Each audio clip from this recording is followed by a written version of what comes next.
This Midland, Texas, Tunnels and Crime, Part 5. I've got some really good stuff here I want to cover. This story is real long. I'm going to try to focus on the investigation that I've done to try to uncover what happened, and focus some on the on what I believe are the medical crimes, and I'm going to show a lot of evidence. I think even like some of the other videos that you're really going to be amazed at this, and this might be one of the more important videos. All right, it is. I want to take you back to September 28th, 2011. This is about 4 months before I'm shot here in my home, and I wake up one morning and I'm really groggy. And at the time, I was noticing that I was getting these bruises on top of my thighs, and they're really strange looking, round, almost perfectly round blue bruises. But I woke up groggy that morning and I had to go to work, and so here's the closet right here, and here's my credenza, and for amazingly, whatever reason, I ran my toe in the corner of this credenza, and I broke it in half, and so it really hurt, and so I went ahead and went to the doctor, and we had an x-ray, and I'm going to show you that here in a minute. Okay, I've got this x-ray up here on the screen, and I want to show you. This is really important because this broken bone right here, and you can see it where the clear break here, it's broken in two. And I'm later, when I go to look at some other x-rays, then I can't find any evidence of this broken toe. Once again, this was 4 months before I was shot, and I broke that toe, and they put me in a boot, and I had to buddy tape it, and it got better. All right, I'm back in my utility room here, and this is a real small room. I've shown it on some other videos, and I want to talk about when I was shot, what was going on the night I was shot. I had burglar alarms going off. I was saying that. Burglar alarms that are in my attic were going off, okay, and they were repeatedly going off. I had tie-wired them doors, if you remember that, I showed you that, and I was coming through the house. I was going to go out this back door. That was my plan. It was a different door at the time, but like my bedroom door, it was bolted shut. And so I had to unbolt it, and so to do that, and I had my shotgun with me. My shotgun is 48.5 inches long. This is 48 inches right here. This stick, and I brought it just to give you an idea how long that gun is. I mean, it's a long gun, and of course 12 gauge is a big gun. And I had that, and I was concerned. I had a home invasion going on, and by myself. And so I come in here, and I set this gun down, or this gun, because I had to open this door either on the washer dryer or behind me, and before I can even get to the door, okay, I'm right here. I fall to the ground, boom, okay. I didn't even know what happened. I get right back up and I fall right back down. My foot is literally just flopping on my leg at the time, and I look down and I see the blood, and oh wow, what happened here? I mean, I really didn't know what happened. I was literally ambushed. At that time, I didn't know that I was shot from under this cabinet, and that's what I'm telling everybody, because that's what the evidence tells me, and I'm going to get to how I figured that out. But at the time, all I knew is I got shot. Okay. What had happened earlier in this day is my cell phone disappeared, okay, and I couldn't find it anywhere, and so I had the cordless phone in my shirt pocket. I had a pullover with a shirt pocket right here, and so I go to call 911 to get help, and the phone's dead. And I really believe that they disconnected my phone lines. They tried to kill me in my house. I mean, that's what I believe. They tried to kill me in my house. I then screamed as loud as I could, "Help!" And it was total silence. So at that point is when I crawled out of this room right here, and through my house, and I went back to my bedroom, and then I went through the bedroom. I believe what I did was try to get the phone to work over there, and then finally decided that I needed to get help, and that's when I crawled out the front door, and you've seen a picture of that. And so anyway, that's really what got me. What happened here is I didn't know what happened. I pulled myself into my truck. When I got outside, I screamed help a second time, and it was silence, And I mean, everybody in 2 blocks could hear this. And I pull myself in my truck, and I drive to the 7-Eleven on the corner of Wadley and Midland, and I pull up to a car next to me, and I'm honking my horn, roll down my window, and I'm telling them to call 911 that I've been shot. And next thing you know, a female Hispanic police officer, MPD detective shows up, climbs into the front seat of my truck, and so and I'm telling her what happened, and what had been happening, I mean, I'd been 14 months of break-ins. I'd already called the police, I think 4 times before that in that 14 months. I'd called the Texas Rangers, I'd called the FBI, told my friends, told my family, I'd collected all the evidence, and now I'm shot, and this is what I was telling her was happening. So then the ambulance gets called, and I get taken to the hospital, and I'm at the ER. Okay, and then of course here's the police officer up there. The same detective is up there, same person, female Hispanic detective, and has a digital recorder. And she asked me, which direction were you shot? Well, I didn't know the answer to that at the time. I really didn't. But I'm trying to put it back together. I was walking to the back door, and I fell to the ground. And boom, I fell to the ground. And the only thing I could figure is that somehow I missed these burglars who were breaking my house. They knocked my gun over, and it shot me in the back of my foot. Okay, and so I mean, really that's my guess. And so I mean, I just had no idea. She's sitting there with a digital recorder, right, and she is grilling me, and she's saying, yeah, but it was an accident, right? It was an accident, right? But it's an accident, right? She's stopping it, and I finally, frustrated, in shock at the ER, I finally said, yeah, it was an accident, it wasn't my accident, and she's stopping that digital recorder, and I had no idea at the time, I mean, I literally was like, thank God the police are finally going to do something about these crimes, and I had no idea that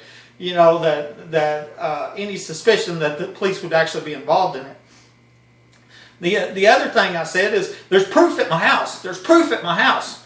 And the proof was a digital recorder that I had, that I was recording, and I was talking into that night, and it recorded these burglar alarms going off. It recorded a home invasion. Of course, that makes it a capital offense. It's not just a murder attempt. It's a capital murder attempt because it was done during the commission of a felony. The felony was a home invasion because I had people breaking into my house setting off burglar alarms. And I had the proof at my house, right? That proof is stolen. It's gone. It's been gone. I haven't never seen it, but it's documented because the nurse was at the ER that night writing it down, and what I was saying, that there's proof at my house. And that proof is stolen, but what I have in its place is pictures of these people dressed like police, right, sneaking in my house with bags and stealing evidence, right, and of course the police report says no police were here, no police were dispatched here. Send the mayor, asked him, nothing back. Sent the city council, no. Can you identify these? No, didn't get nothing back from them. And so that's really where we're stuck. But that evidence was stolen from the hospital, and there's the proof that I told them that. So anyways, I'm at the hospital for 7-8 days, and then I finally get released to come back home. I do remember one day they called in a mental health person, okay, and into the room, and I remember this real well, and I started to get frustrated because I'm trying to explain to them what's happening. And I finally remember telling that to, there was 2 of them, to the psychiatrists or mental health people. And I told them, I said, somebody needs to go to my house and look first before anything else is done. somebody needs to come here and look, and nobody has done that since. I mean, since I remember telling that person that. The other thing that happened, I had the first surgery. It was late on January 28th when I shot, and so I didn't have surgery till January 29th, early that morning. Okay, and then after that, then the doctor come in and talked to me, and my whole family was there, and recommended amputating my leg below the knee. Okay, and he wanted me to, we need to go in and have a second surgery and clean it out and you know, a little bit more, and I want you to think about this, and you know, they wanted to amputate he wanted to amputate my leg. Well, you know, when it comes time for me to make that decision, I look over at my dad that's standing there, and my dad's like, he's younger and he's shaking his head no, and I mean, this is my dad. I know him. He knows something. And he's telling me no. And so I chose no. I hadn't talked to my dad in about 3 years, so that's a little hard. Anyways, I'll never forget. Whole family sitting there. A surreal moment. And I yell at him after the doctor left, and I said, "This is y'all's fault. I tried to tell you something was breaking in my house, you wouldn't listen to me." I hardly even talk to my family anymore, and I'm sorry about that. You know, that I even said that. I know they didn't plan on somebody trying to kill me in my home, and they sure didn't plan on somebody trying to cut my leg off, you know, but anyway, there were things happening at the hospital. And then I got out. So I get out of the hospital, and coming up, and one thing I noticed is there's a chair right here, you know, and I couldn't figure out why is that chair there, and so we had to, actually my friend that I worked with brought me to the hospital. We had to break in the house because I had no keys. The police had my keys. The police had my wallet, had my ID, and when I got out, so me and him had to pry my front door open to get in. But what I later figured out, that the reason that the chair is sitting here is because these people dressed like police had disabled the cameras, and if you look up there, there's a camera up there. You see it? And so they had that chair out there trying to disable these security cameras, and which I showed you on another video. And so anyway, I made it back home 8 days later. Okay, I'm back in here. I'm back home. I've been in the hospital 8 days. I couldn't wait to get back out of the hospital because I really didn't know what happened. You know, all I knew is what I told you. Had burglar alarms going off. Of course, it had been, you know, multiple calls before that, and then I fall to the ground, you know. And so when I get back out of the hospital, what I find is a small pile of blood right here, okay, and then there was some blood sprayed on this wall down here. Now, I'm going to kind of show you by the trash can over here. There was some blood over here, okay, and then there was a little pile of blood right here, okay, and there pretty much wasn't no, you know, that was really all there was. I mean, it was kind of strange because of the lack of evidence, okay. The first I heard that anybody was ever saying it was an accident was from my neighbor. My neighbor, I went to get my mail one day, and he said, "Yeah, you shot accidentally." And I looked at him and I said, "I was shot in the back." You know, of course I was talking the back of the foot at the time, and that's what I thought. I remember I said that a minute ago. Well, I hired a private investigator, and one thing I asked this private investigator was, "I need you to tell me direction of shot. That's really important. I need to know the direction of shot." You know, and I knew on the outside of my foot, and I'm going to show you pictures here in a minute, you know, what the wound looked like and what it looked like when I went to the hospital. I seen it because when I went to the hospital, the ER had 2 small holes in my foot, you know. And so I really didn't find that. I found the answer on the internet, A few months later, I was doing research on ballistics, on shotgun ballistics, and what I read was that the shotgun wadding will be found on the entrance side of the wound, about an inch deep. And once I read that, well, I had seen the ER doctor at the hospital pull out something yellow, but he said the shotgun wadding. That's what he said was the wadding, and I've got pictures to show you what a shotgun is built like, how the wadding follows the pellets. You know, I'm going to show you that here in a minute. But I seen this doctor at the hospital actually pull out something from my foot, or it looked like he did anyway, and said it was a shotgun wadding, and it was on this side. Well, once I figured out I was shot from the outside of my foot, because the other side was on the back. Remember, I was headed towards this door. Okay, so the only way I could have been shot is from under the cabinet. Now, I already showed you a picture where the entrance and the exit wounds are at the exact same height where that gap was under that cabinet. Okay, and one reason I brought this stick, because I'm going to show you how long this shotgun was. It's a little bit longer than the shotgun was, and there wasn't enough physical room here. The shotgun was going to be sticking out here in the floor for me to be shot with shotgun. There just wasn't no physical way, you know. I mean, there's no way I could have been shot. There's a cabinet here. You know, this ain't the same cabinet, but it's a cabinet just like it, except that one was rigged and parts were missing, and it obviously was probably being used for some hidden entrance, you know, and that's why it looked like it did and had parts missing and wasn't put together right and all that. But anyway, it's shotgun. And this room is so small, you can see here, okay, and I'm going to come over here on this side. This is one tiny little room, okay. I'll even come here, and you can see this is a little bitty area, okay, with washer and dryer and all that. And this is a long gun.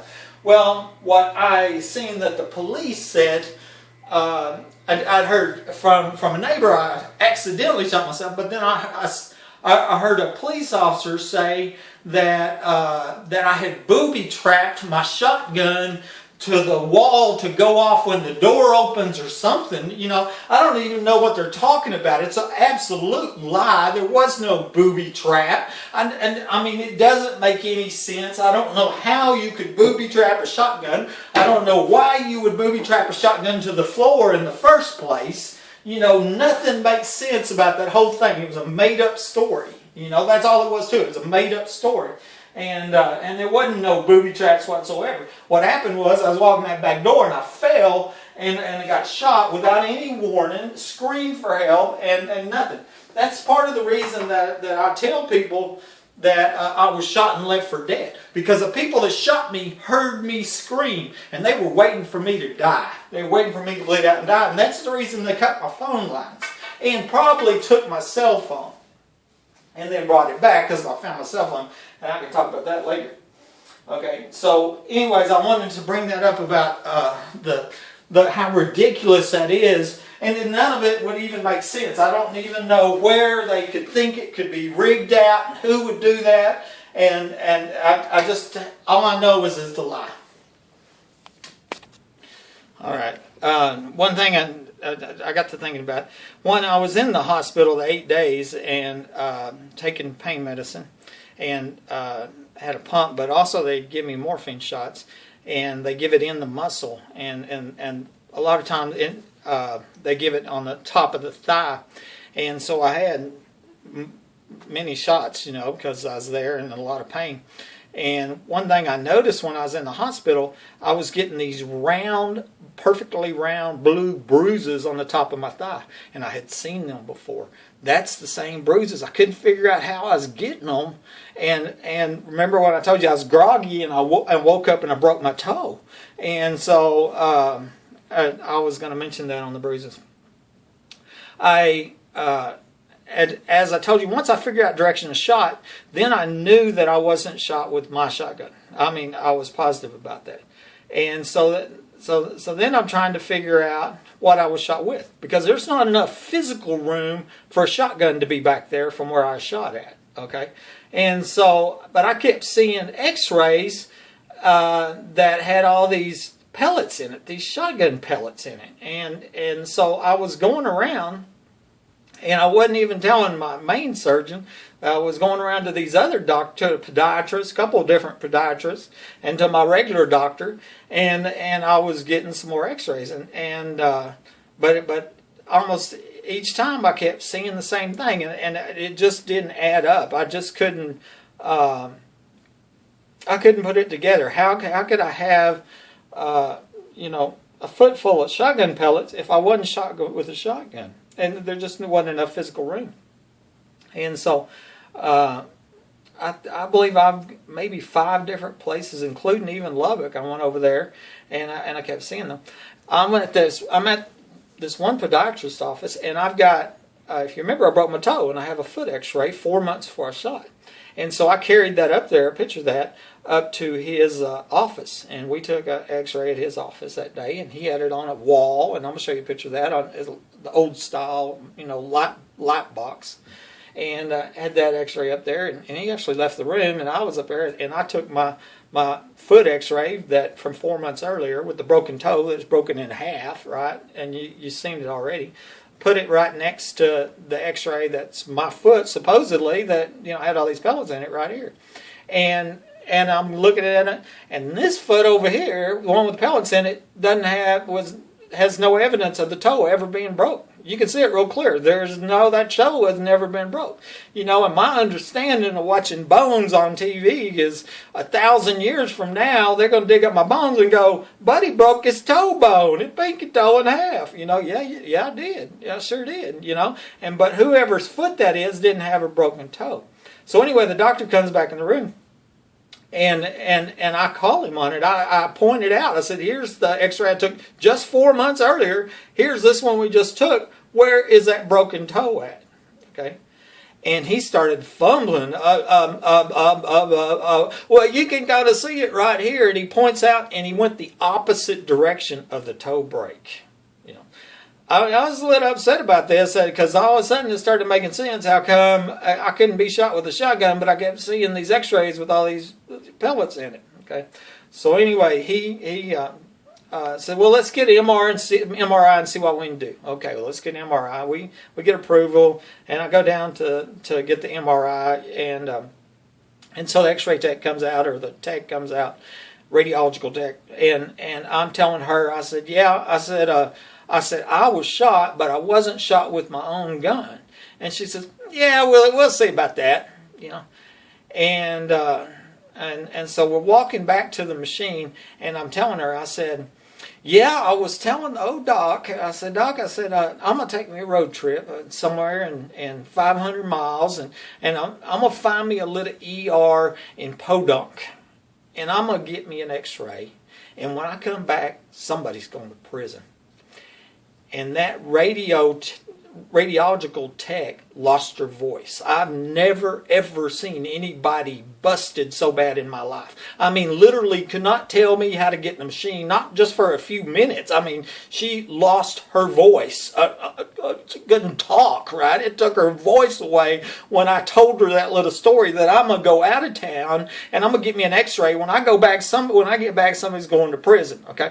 Because I got a feeling, and this is what I'm going to show y'all in these X-rays, that they had been falsifying my X-rays. And I'm going to show you also that what I found on a radiological report from a doctor where it shows that I was shot 11 days before I was shot. And I had an X-ray 9 days before I'm shot. This is before I'm shot. Not a typo on one day. There's 2 dates. There's the injury date, 11 days before, and then he compared it to an X-ray of 9 days before. Okay? I believe somebody was shot with a shotgun in the same foot 11 days before me, and they had an X-ray 9 days before me, and I believe that person doesn't have a broken pinky toe, and they were using their X-rays and showing them to mine. And why would anybody do that?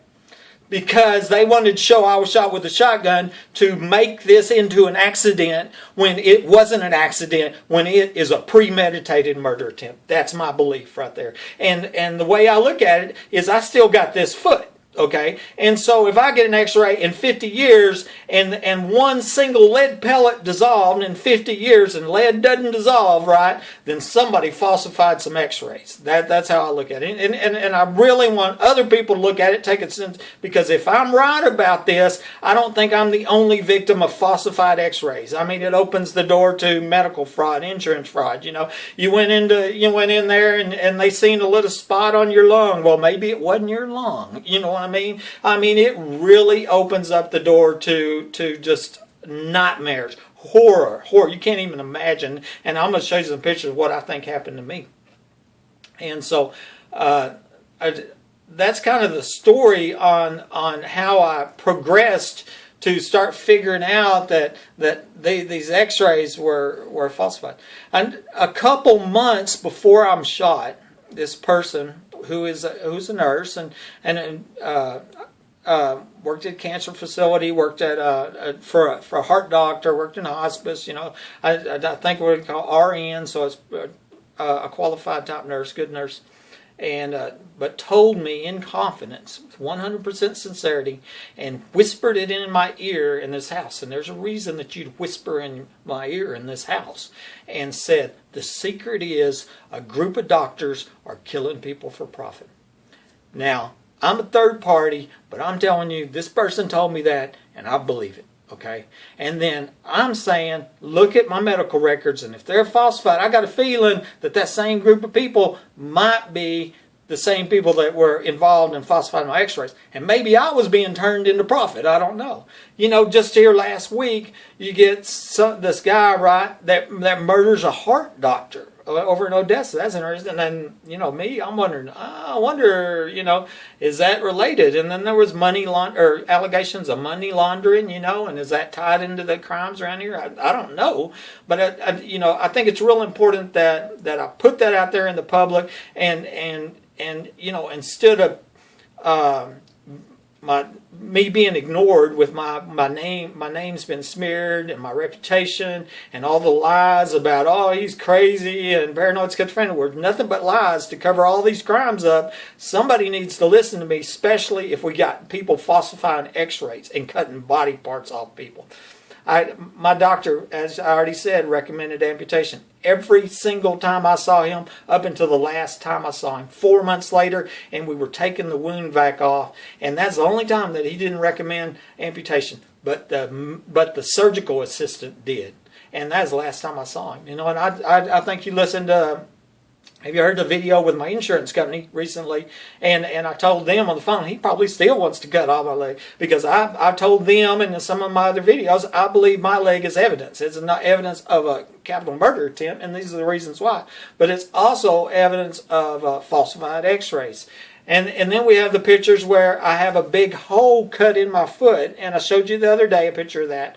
Okay, 2 weeks later, that you can still see this hole that you can look into, golf ball size hole cut into the side of my foot. Wasn't an entrance wound. It wasn't an exit wound. Okay, and I called it a cut a hole in your foot and make it look like you got shot with a shotgun hole. And that's the reason I called it that, is because I believe I was intentionally cut, mutilated, maimed, crippled on purpose to make it look like that I shot myself with a shotgun, and that didn't. I've had many people that tell me that if you were shot point blank with that 12-gauge shotgun, it'd blow your foot off. I had many people tell me that, you know. And I already showed you that they're in the physical room. It just plain didn't happen. I had a home invasion going on at the time, and then we look at all the other evidence, and so I want to bring that up into your attention there.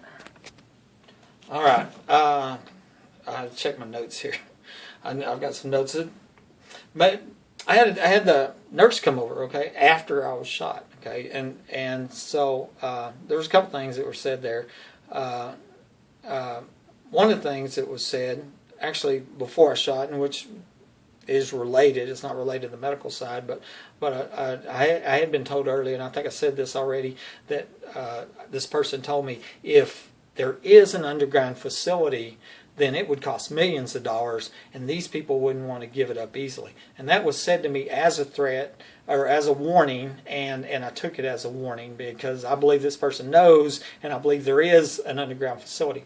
And I'm going to elaborate on that. I went to the FBI agent and I told him the story after the fact, and I suggested, I said, well, maybe it's underground, illegal casino brothel. And the FBI agent says, maybe. And so, that was confirmation to me that I guessed right, or at least partially right. And so, I want to get that story out of the way. That nurse comes by after I'm shot and says, you don't know how many lives you ruined with your idiocy. Okay. Well, my idiocy, I was staying home minding my own business and defending off a home invasion and a murder attempt. That was my idiocy, right? But that ain't the big part of that. The big part is that you don't know how many lives you run. That told me a lot of people were here. Well, if a lot of people were here, where were they? In the underground facility, okay? That's what makes sense to me. I told you the other day, I've got some circumstantial evidence that makes it appear that I have a very good, group of people that I placed them in town, right? They had that missing gap in their timeline on Facebook.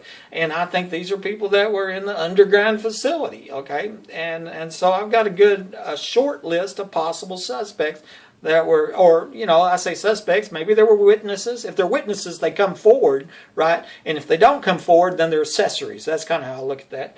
And so that people that were present when I was shot. But I have my thoughts, and because of this, as I think that the night I was shot, is that there was a lot of people in this facility, whatever. The other thing I looked, and this is kind of an investigation side, I'm looking up on the internet what was going on the week that I was shot. I'm trying to figure out what would put a lot of people in town, okay? And what I found was that there was a real estate developer conference in Midland that week, first time ever, and they were looking at building apartments and steakhouses and things of that nature, movie theaters, and so you have all these wealthy people from out of town. The developers are in town meeting all our VIPs, and whoever they are, Chamber of Commerce, and whoever all them people are. There's a whole list of them. You can find it on the internet. I did, and they met on Friday. Well, I shot on Saturday. And so I thought that out, and I thought, well, I wonder if you have a underground facility, right? That's $1 million underground facility, maybe casino, brothel, whatever. Would you treat your friends to your little secret little hideout, right? And so maybe these people were involved, and we got another short list. We can check their planes. Were they in town? If you wasn't in town, where were you? We can check their cell phones, and we go, well, it was pinging off this tower, right? And so we know they were in this area. Just the investigative side of that. The other thing the nurse does is looking over my medical records, because there's a nurse, right? And points out, goes, look how drunk you were. And I'm like, I wasn't drunk. Talking about the night I shot. And it come in off the blood test. And I'm going, that's a lie. And it showed a 0.17. Well, that's twice the legal limit. That's falling down drunk, right? I had drank that night. I don't drink anymore. I hadn't in a few years. I don't smoke, drink, nothing. But I had drank 4 or 5 beers in 4 or 5 hours. I could drive very easily. It's probably a 0.02, which is a huge amount of difference from 0.17. It's not even close, not even in the ballpark. I wasn't drunk, period. But it said I was, And the other thing points out on there is says, look, you're on opiates, okay, which would be heroin or whatever, or pain medicines or whatever. And once again, that ain't true. That's a lie, And then I noticed that this I pulled out the mental health person I told you to come by on their report, and it's wrote in handwriting positive for opiates and alcohol abuser. They wrapped this little thing up, a little package, made me drunk, on drugs, delusional, shot myself, and then this was a failed murder attempt. What I went back and did, because when I first moved here, I went because I had a code. I went to a cough code and all that. I went to a doctor for a clinic and to get some cold medicine. And so when I get down there, this doctor, he he takes my blood. I didn't even ask him to, but he takes my blood. And a few days later, he calls me up. You need to go to the emergency room right now. The panic, And so I'm like, I'm fine, but I want the emergency room. And so they diagnosed me with chronic kidney disease, And at the time, I just thought I was going to die. I mean, it was scary. It scared me to death. I wrote out this little will thing, in case something happens to me. Of course, that was private. Nobody should have seen that unless that was shown to somebody that they shouldn't have seen. But because of that, I had blood tests taken every quarter. Okay, so I had full blood work every quarter because of the chronic kidney disease, and come to find out I have 30% use of my kidneys. Okay, and so I've watched that, and interestingly, that in the 5-6 years, my counts have never changed. And I wonder to this day, whatever caused me to lose the 70%, and when did that happen? And I've even wondered, was somebody poisoning me? Because it doesn't look like it's going down. Of course, one surgery can kill me, or something bad happened to my kidneys. I don't have any backup. You know what I mean? And that's what I got left. But I had all this blood work, so I took the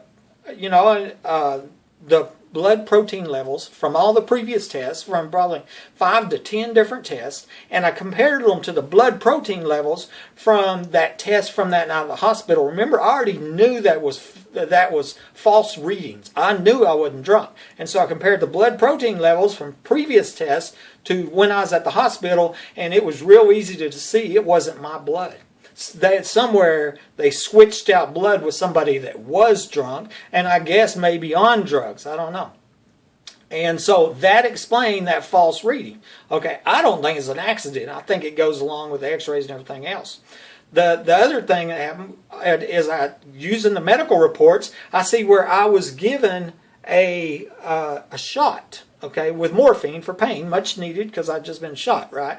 And then a drug test was ordered, and it came back positive for opiates. Well, of course it's going to come back. I had a morphine shot, and then I had a drug test, and of course it's going to register positive for opiates. So that explained that. And of course, then that was passed on to the mental health person, right? And then all of a sudden we wrapped it up in this little package, and here's what happened. He was drunk on drugs and delusional and shot himself, and the whole thing is a lie, And what I'm asking and been asking is somebody needs to go back and do what I did. Go get some tests and compare them and see if they were falsified, and see who did it. Was a lab person? Was it a nurse? Was it a doctor? And who did this?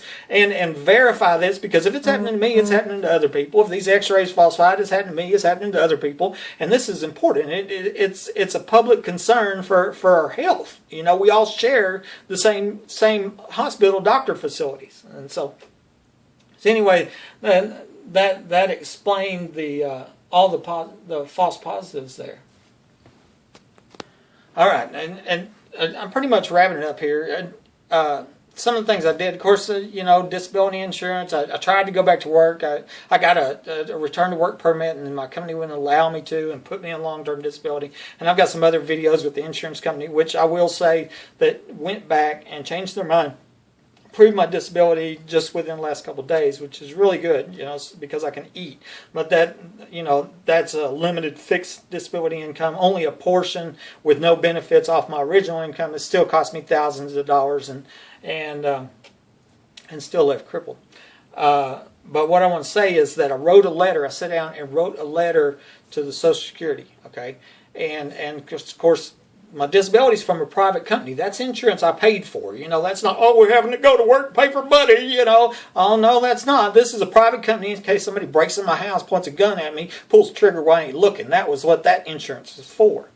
And so anyway, I wrote a letter to the disability and to my insurance company, because you got the medical insurance, and then you have the disability insurance, and then I have the Social Security too, because of the long-term benefits and all this stuff. And I have to let them know that you can't base your determination on disability benefits of falsified medical records. And I want you to know these are, and I want you to go check it. And I wrote them, and I told them why and everything. And I took this letter, and I handed it to the FBI. And so they got a copy of that letter, and so did Social Security, and so did my insurance companies. And multiple times trying to get somebody, because if they're doing it to me, they're doing it to a lot of people. And so, somebody needs to go back and go, what did you do about that? And I also contacted some elected officials. I'm going to show you some emails on that where I told them about it, and we can ask them. We can go back and go, what did you do about it? Did you check it? Did you see that? And how many other victims are there? How much innocent blood is out there? And, when Buddy told you right off bat, these records his were falsified, which means that there's probably more people with falsified records. One last story, and I hate to backtrack, but I've got to do this. It was a phone call that was on. Person was at a pharmaceutical presentation dinner, okay, and I'm on the phone and telling me about this drug, okay, and it was a medicine, okay, that if used incorrectly causes cancer in X number of days, like 172 days. It was a fact, it was positive, okay, if used incorrectly. And I think it was probably maybe a chemotherapy drug. I don't know that for a fact, maybe a cancer drug. But my understanding is that drug is being used, okay, incorrectly on purpose. And I already told you, I was told what the secret was. The secret is a group of doctors killing people for profit. Okay, and the last thing is that I found out, which I didn't know this, and I thought just really, really interesting, was that the ER doctor at the hospital, when all this weird stuff went on, was my brother-in-law that I didn't know about. Of course, I was only married for 3 months, and I'd already separated and just filed for papers the week before. But I didn't know he was my brother-in-law, and so I wonder, maybe he's seen something illegal going on at the hospital up there, and so maybe we can ask my ex-brother-in-law, that I didn't know I had. And so anyway, I'm going to show you some pictures here, and then we'll wrap this up.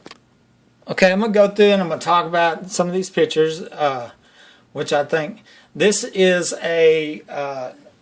it's a shotgun shell. It's my ammunition. Last time I had shot any guns besides a pellet gun in 20 plus years was when I lived in Orla, Texas, which is a ghost town in the boonies. And because I'm really not big on guns, but of course I had home invasions going on. One thing I noticed when I got out of the hospital was that my ammunition and all my guns were gone. So I had no protection when I got out of the hospital. One shot shell, this shot shell, I had rolled off my top shelf and fell between my hanging clothes. And so I had one shell that showed what kind of ammunition I had, which is really important because it's a 7.5 shot standard bird shot. It's just a standard. And last time I'd been hunting with that gun, I'd been bird hunting, and like I said, so it's really old shotgun shell here. I think I showed this picture before. I'm going to show it again because it shows you 2 3/4 inch, the entrance, 2 3/4 exit, so the gun was level, okay? This wasn't a bouncing gun, and the direction in itself told me. I have multiple pieces of evidence, tells me I wasn't shot with my shotgun, okay? This is where I was standing. I showed you already, exact spot I'm standing. This is where I found the blood. Nothing made sense. Here's this weird cabinet. This isn't an open door. That door is gone. It was gone when I bought the house. And the kickboards at the bottom were gone. And so it just, I think it was rigged. I think this was a hidden entrance from underground. One thing's interesting. I did pull this cabinet out after I shot and looked under there, and concrete had been poured. It just looked like slab, and I believe that was probably done in the 3 days after I shot. Because if you remember, there was the secret police caught in my home on the night that I'm shot, or in the next morning, and then but the police didn't officially come in until 3 days later. They come to the hospital, had me sign papers, and so I always wondered what happened in them 3 days between when the secret police come in and when the police come in. And what I believe now probably what happened is they were pouring concrete right there, and they were covering up the crime scene. They were staging the crime scene. That's what I believe. Underneath that cabinet, I found a Kansas City Chiefs hat, and so I got a feeling that whoever poured concrete and covered up that hole, and they probably put dirt under there, and I'm sure they did. You couldn't pour concrete if you didn't, and so whoever's hat that is, and that's a worn hat. You know, it's got DNA all over it, I'm sure. But this person was involved in covering up the scene of the crime. The previous homeowner's sister, when she called me, she had seen this picture on the internet, and she just happened to mention that they had another brother who was a big Kansas City Chiefs fan. I found that kind of interesting that she happened to mention that, you know. And I've got one friend that lives in Kansas City, but I think Danny was in Kansas City, so I don't think it's Danny. I'm going to show you here. This is the last pic of me, okay, before I'm shot that night. You can see that gun, 48 inches long. It's a big, long gun. I wasn't shot with my own gun, period.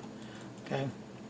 This is when I returned 7 days later on February 7th, and here I am with the splint, and my friend from work, I appreciate him coming and get me. We broke in the door, remember, found all the security cameras. I come back from after surviving a murder attempt with no guns, no ammunition, and my security system's disabled. Okay. Here's an idea. What if I was shot with a handgun that would fit the physical requirements, but it was loaded with shotgun pellets, okay? And so they make a special type bullet that has pellets in it called rat shot. It's a varmint load, they call it, you know, shoot snakes and rats or whatever, and it goes inside there. So that was an idea.